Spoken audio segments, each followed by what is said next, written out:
Hey, good evening. It's Friday, July 26th, and welcome back to Everyday Talk 24/7. As you can see, got sunset going on behind me here.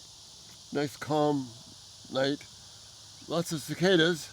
Got some cows and horses around tonight, so you might hear them as well. Going to talk about this toxic plague of pornography that's not only taken over our culture, it's taken over the church and our families. And we have got to see it for what it is and attack it. So I'm going to do another video tonight and tomorrow on just the deadly impact of this. And then Monday we'll start looking at how God says we can move forward from it. But we have to understand what we're fighting before we can attack it and before we see the reason to attack it to see how deadly it is. Tonight specifically I'm going to talk about pornography and its violent assault on women. Pornography is a violent assault on women. In any form of pornography, that's exactly what it is. It starts off, the intent of pornography is to be public. And so many young women and young men, the numbers are somewhere around 65-70% of young men, 15 to 20% of young women engage in pornography regularly. And you can check this stuff out on the internet and you'll get varying numbers, but it's within that ballpark. Many think they're doing it in private. They're not. It's designed to be a public sin. I'll get into that as we talk about it here. The pornographic industry is a massive machine. Estimates are worldwide $97 billion a year, and probably more, goes in to revenues from pornography. 30 to 35% of all internet activity and searches are about pornography.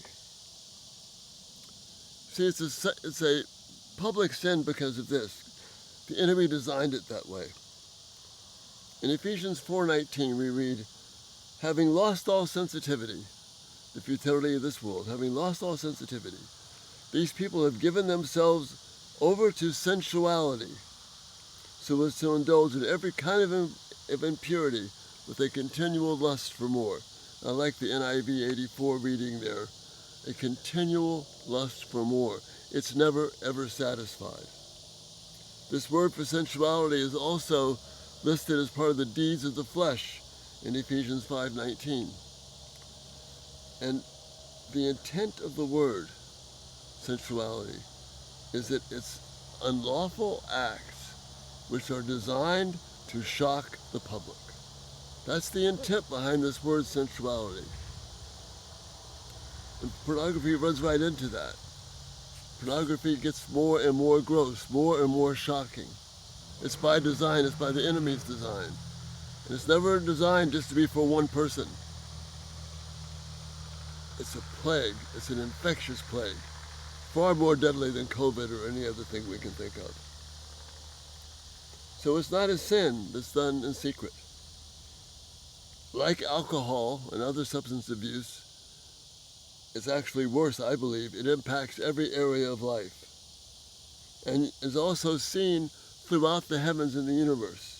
In Ephesians 3:10, Paul is talking about the fact that God's intent was that now through the church, the manifold, wonderful wisdom of God should be made known to all the rulers and authorities in the heavenly realms. Well, if they see our good works, they also see our bad works. It is not a private sin. It is a public sin designed to hit the public stage and to demean all of us, but especially women. The specific target of pornography is the attack on women. It demeans them and justifies them. One view of pornography is an object makes women, all women, objects. It objectifies them. There is a type connection between pornography and sex trafficking. We're getting more data on this. But sex trafficking and pornography, they are rooted together. If anyone is involved in pornography, they're involved in sex trafficking. They may not think they are, but they are. Because they're promoting an industry, a vile industry, which preys on women and children. So you cannot separate abuse and sex trafficking from pornography. It's never about somebody's own pleasure. By design, the enemy is always designed to attack and destroy. And this leads into what we're going to be talking about tomorrow. Pornography is a replacement for marriage. I'm not being extreme here. Pornography is a replacement for marriage.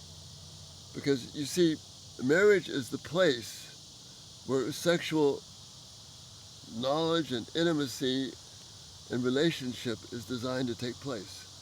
Sexual satisfaction is designed by God for marriage and nowhere else. Pornography comes along and says, no, you can have it any way you want. So instead of marriage being the place, the locus of sexual activity and thought and relationships, it's now wherever a person's desires want to take them. It offers sexual action, thoughts, activity, anywhere. And for yourself, but also for other people who have nothing to do with marriage. It's solely rooted in personal pleasure and gratification. There is no binding commitment. It creates its own ugly, vile social culture, which is fed by lust and sensual craving. That's why I love the translation of Ephesians 4:19. They've given themselves over to sensuality. Since that, having lost sensitivity. Sensitivity means I care about you. They've given themselves over sensuality. That means I care about me. And the enemy makes it not just about you, but about making it public and ugly. And that's what pornography does. There's no binding commitment here on the surface. Marriage, there's commitment involved. Biblical sexuality, you cannot have marriage. I mean, you cannot have sexual activity without commitment. But pornography teaches us, no, you can do whatever we want. So we create our own culture. And that leads us to the grim reality that what pornography does is it destroys families. Thoroughly, devastatingly. And we'll talk about that tomorrow. And then Monday we'll start talking positively how we can address this. This is an unpleasant subject. But if we don't take it on, if we don't address it, if we don't see the ugliness that's there, it will eventually consume us. Thank you for being with me on this. It's so important for us to grasp and see this vile, ugly attack upon women and upon the very institution of family itself. Thank you for being here, and Lord willing, we'll see you tomorrow. So value your prayers as I'm dealing with this. You have a great night. Bye-bye.